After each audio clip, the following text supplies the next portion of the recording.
Hi, my name is Caitlin Holm, and I work with the Polk County Land and Water Resources Department, and I'm going to be giving a presentation that was first given at an August LCC committee meeting and then later given at the September County Board meeting. So the purpose of this presentation is to just go through some of the main projects that the Land and Water Resources Department has focused on in 2013 in regards to lakes. A good part of this presentation does focus on aquatic invasive species because we do have a current grant to do work in Polk County on aquatic invasive species. So the first thing I wanted to talk about was the aquatic invasive species monitoring that our department does for the Wisconsin DNR as part of a statewide protocol.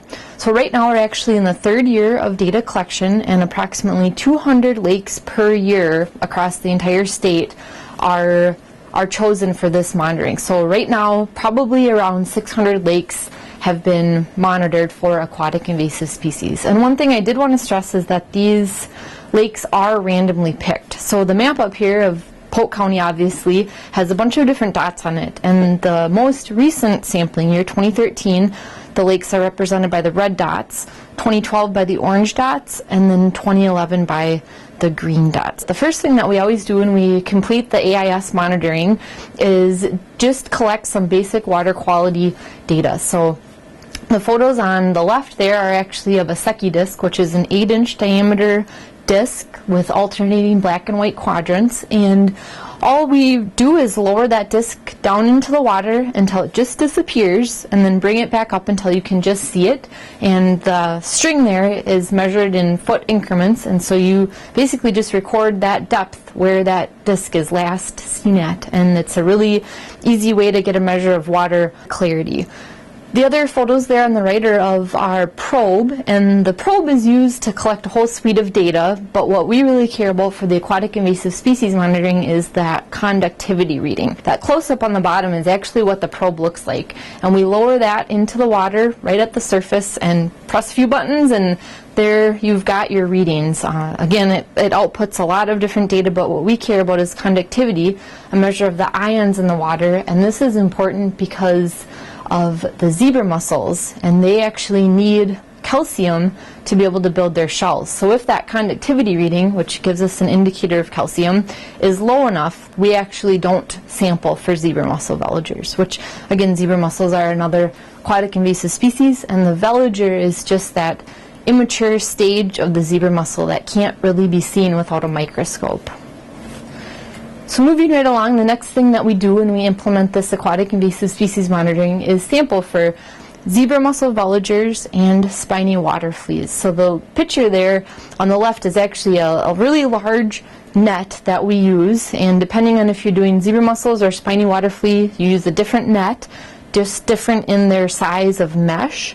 And then you either take a vertical sample of the water column or you take a horizontal sample. And for each of those species, you take 3 different samples across the lake.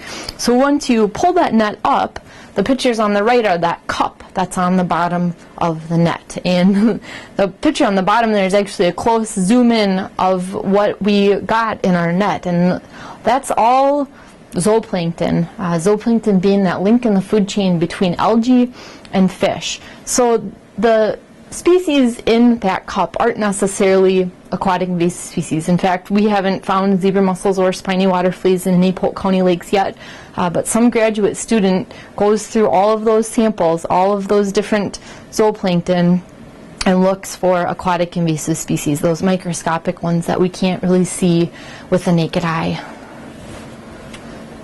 Next thing we do as part of this monitoring protocol is D-nets and rake throws, and we go to 50 different sites across the shoreline of the lake and try to evenly space them, and at each one take a rake throw and a D-net sample. And the rake throw, that's the photo there on the right, and basically with that we're looking for aquatic invasive plants such as curly leaf pondweed or Eurasian water milfoil. But sometimes you'll have aquatic invasive species such as Chinese mystery snail or banded mystery snail actually stuck to those plants, so it's also a way to sample for those.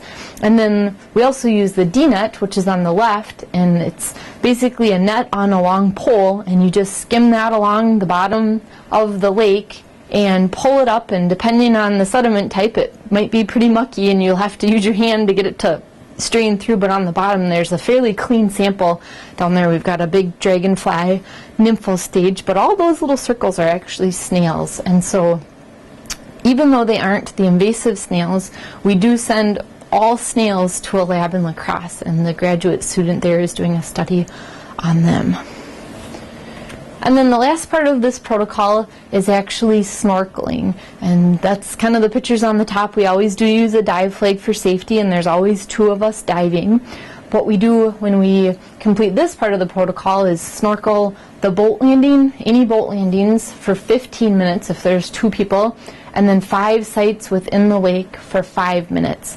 And before folks get too jealous, the pictures on the bottom are kind of what you can expect when you're snorkeling Polk County lakes. So the first picture, you can see the clarity is not the best, and a lot of times we are snorkeling in those back bays or where tributaries are coming in or leaving the lake, and there can be quite a bit of plants, so oftentimes we're swimming through pretty thick vegetation. But this is really just a chance to get in the water and make sure you're not missing any of those invasive species. And that's kind of what that whole protocol entails. So again, takes about a day to do each lake. Come back, and any new invasive species we have, we need to press and voucher. And we also, when we're out there, are collecting lat longs, and so need to enter that data and get it off to the DNR. So here's a little bit of the results for the last 3 years. We've been on a total of 19 lakes. One of the lakes we've been on twice. It was a revisit lake. That was Big Blake Lake. 3 lakes had no aquatic invasive species, so only 3 of those 19. 11 of those 19 lakes had Chinese mystery snails, which are by far our most common species in Polk County. This wasn't too surprising to us to find this number. Curly-leaf pondweed we found in 6 lakes, also not particularly surprising because we do have a lot of curly-leaf pondweed in our Polk County lakes. However, we did find some lakes where it hadn't previously been documented, so that's really great information to have. Found 4 lakes with purple loosestrife, which is the wetland invasive plant often found on the shoreline, and then 1 with Eurasian water milfoil. And this was actually Pike Lake down in Amory, and we did already know that this stand of aquatic invasive plants existed. However, since giving this presentation for the LCC committee, I wanted to report back that Jeremy and I did find Eurasian water milfoil on the St. Croix River between Spangler's Dam and Lions Park Landing, which was unfortunate. That hadn't been documented yet. Another thing we did as part of our Aquatic Invasive Species Wisconsin DNR grant is do a Project RED training, RED standing for Riverine Early Detectors. And the purpose of this training is to get everyday folks the knowledge that they need to monitor for aquatic invasive species. We did have 21 participants sign up for the training and attend the trainings.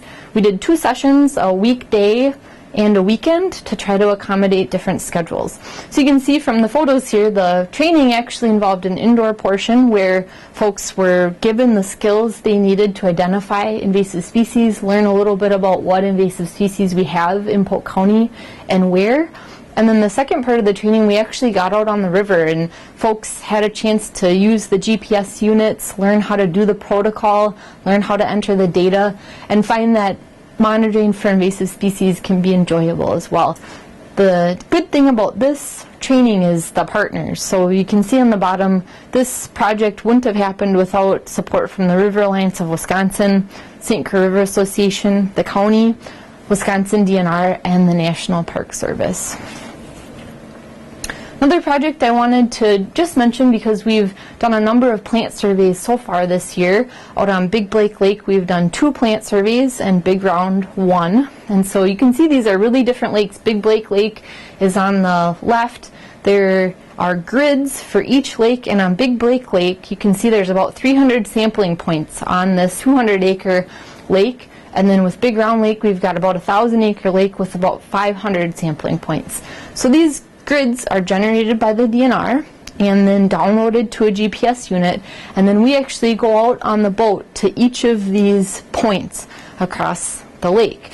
And at each of these points, we throw a rake and determine what plants are at each site and then the density of each species at each site, with readings of either 1, 2, or 3, 1 being just a few plants, all the way up to 3, which is overflowing. The photo on the bottom there is actually a type of pondweed, flat stem pondweed, and that would probably have gotten a rating of 3. You can't see it from the picture. You might only give it a rating of 2, but there's a lot of plant matter still that you can't even see because of how the picture was taken. This was a really robust area of the lake with that species. So the map on the right there is actually from Big Round Lake, not from the survey that was done this year, but this is a map showing where the CLP, or curly leaf pondweed, is on Big Round Lake. And if you just glance at this, it's really easy to see majority of the lake has CLP, and a lot of those dots are small, so a density of 1, and there's a few areas with a higher density rating of 3. One thing I wanted to mention too is that you don't necessarily have to be doing these surveys for invasive species. We're sampling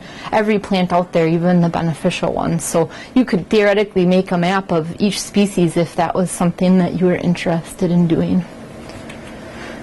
Another thing I wanted to mention was the work that we've been doing on lake grants. These are, again, Wisconsin DNR lake planning grants. And last year we did a lot of data collection out on Church Pine Round and Big Lakes, Apple River Flowage, and Long Lake. And then this year are kind of finishing up those lake grants, reporting, those types of things. We just started a grant on Big Blake Lake, and then just applied for one on Lotus Lake. And both Big Blake and Lotus Lake are more than 1 year project. All those grants up at the top were 1 year projects, 1 year of data collection, I should clarify. So what does a basic lake grant involve? Big piece of it is data collection. So for each of these lakes, we're out on that lake either bi-weekly or monthly, depending on the project, and collecting water quality data. This is that one of those first slides I showed you of the Secchi disc and the probe. We use those methods to collect data, and then also take samples for nutrients, phosphorus, nitrogen, look at suspended solids, those types of things. We do also inventory the biological community. Usually we take algae samples and zooplankton samples. I showed you those giant nets that are used for the AIS protocol. When we sample zooplankton for these lake grants, we use a much smaller standard Wisconsin net. And then sometimes for these lake grants, we do inventory the plant communities as well with the surveys that I just showed you. Shoreline health is another component of the lake grant, and this is something we usually get folks who live on the lake to help with. And so bring them around, give them a training on how to complete this survey, but you just go around the lake and look how much is lawn, how much of the shoreline is woods, how much is structure, is there any erosion, those types of things.